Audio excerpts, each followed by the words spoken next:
andito na naman tayo mga kalangga ko dyan at magluluto tayo ng chicken wings at ito, nakamarinate na ito more than 2 hours. Ano siyang minamarinate ko? Soy sauce, oyster sauce, vinegar wine, cooking wine, sibuyas at bawang at may kunting asin. At ayan siya. Ready to fried na yan. At ayan siya. Inumpisahan na natin siyang i-fry. Na yung apoy natin ay alalay lang.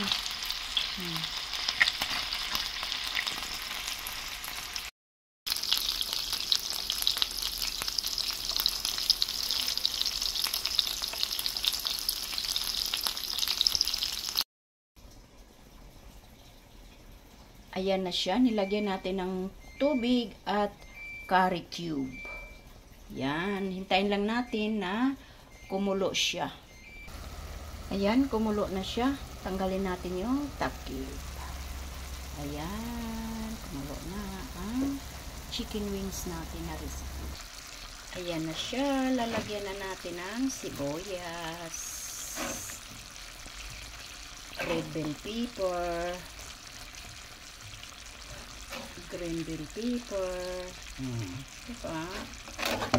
Tapos, ito-toast natin yan siya. Diba? Yummy, yummy. Ang ulam ko. Ngayon, ulam namin dalawa. Yung anak namin. Ayan. Ayan na siya. Na-toast ko na yung mga nilalagay ko na capsicum, red and green and white onion. O, diba? Yummy.